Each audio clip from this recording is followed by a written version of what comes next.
Hey, it's me, Brian. Good morning. Rich Howells, right? He asked me what I thought of, biblical prophecies and all that stuff, and he provided me with a scripture, right, to comment on. Isaiah 53. Okay, right off the top, Rich, I'm probably gonna get a lot of hate for this thing. A lot of people gonna tell me I'm wrong. I'm a Satan worshiper. You know what I'm saying? All kinds of crazy stuff. But that's not the case. Right? In my traditions, in the spiritual path that I follow, there is no such thing as the devil, Satan. Right? There's good and there's evil. Right? And all of us make our own choice. Now, Isaiah 53. This, my friend, is not a prophecy. This is an eyewitness account, right, and an explanation as to why God chose to sacrifice the Son of Man, his Son, right, his only begotten Son, right, and saying for the inequities and the sins of mankind. Right?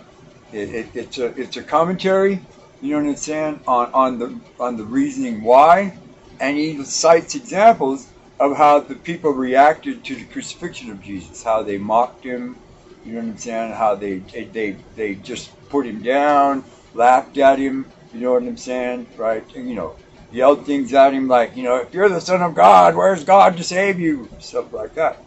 That wasn't the reason behind, right, God making this decision, right? Right?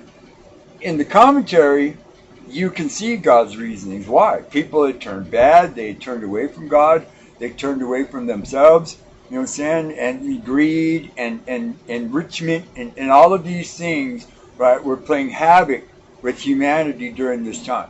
Now you also got to remember, too, right, that the group of individuals that were in power at the time, the Saracens, right, you know what I'm saying? They viewed Christ as a threat to their control, right?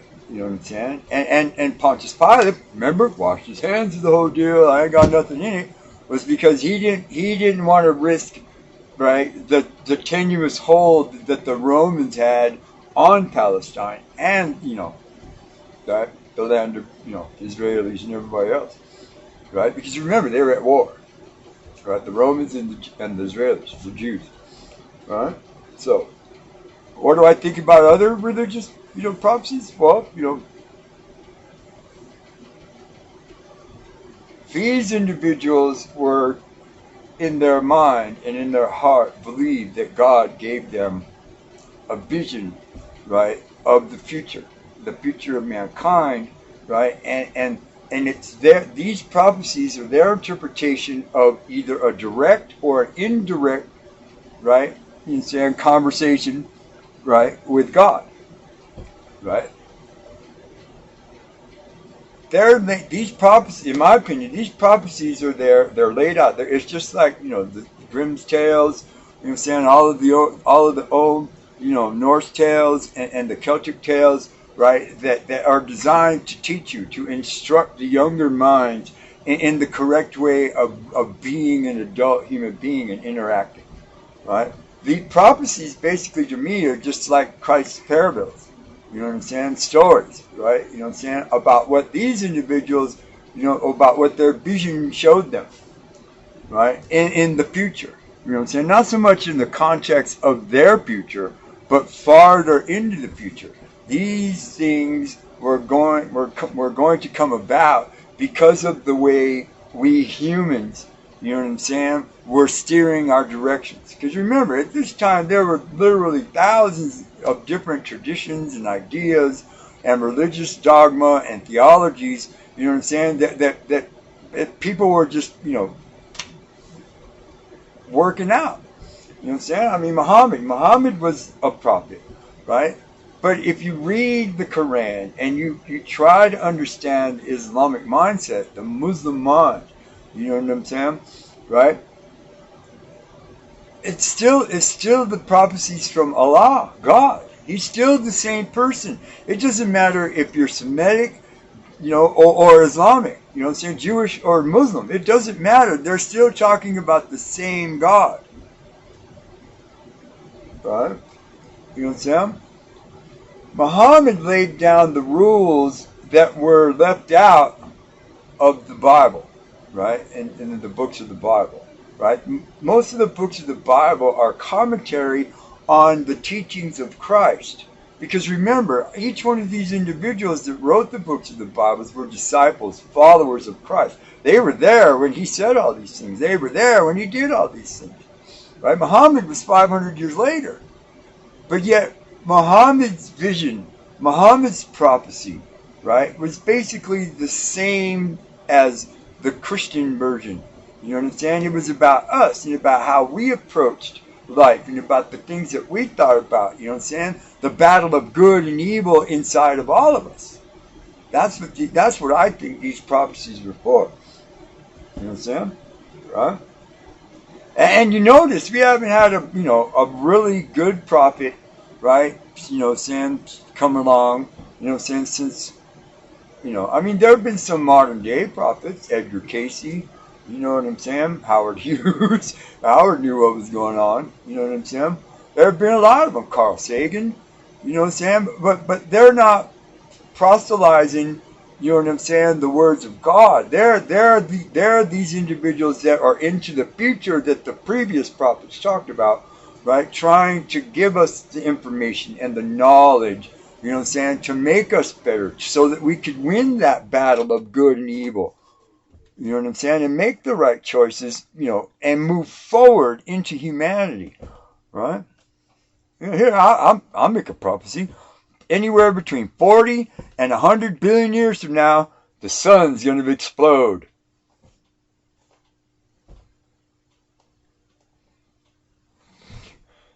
Can you really claim that as a prophecy? Or as a scientific fact? Because there is so much evidence right now floating around out there in the greater universe of this single fact already occurring over and over and over and over. Right? You know what I'm saying? Right? I mean, theology and religious dogma is something that you yourself have to accept, you know what I'm saying, and have faith in order for it to work for you. It doesn't matter what tradition it is. You know what I'm saying? It doesn't.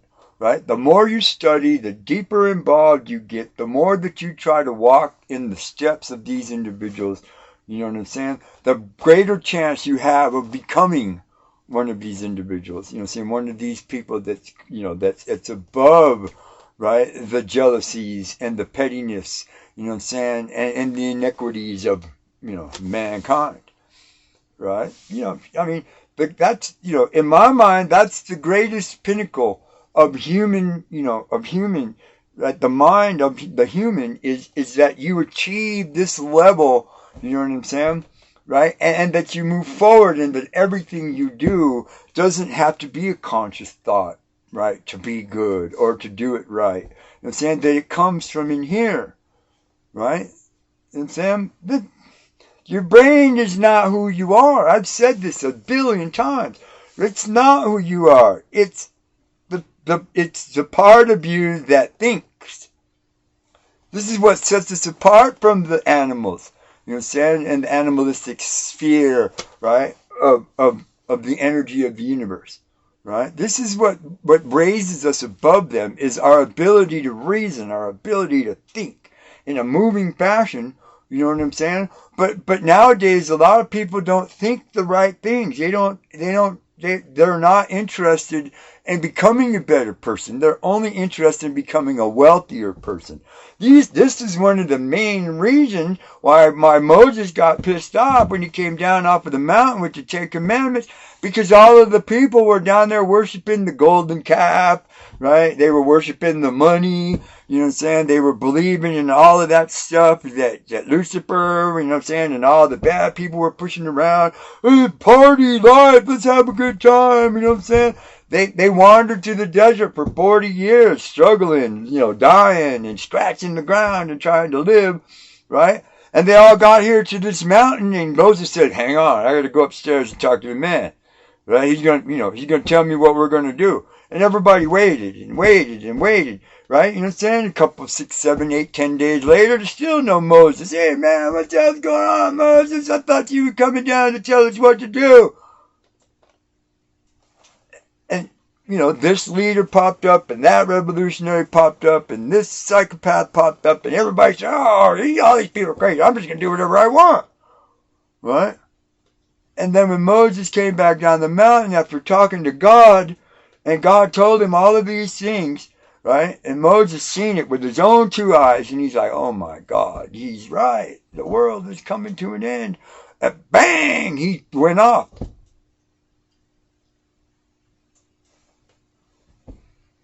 All right?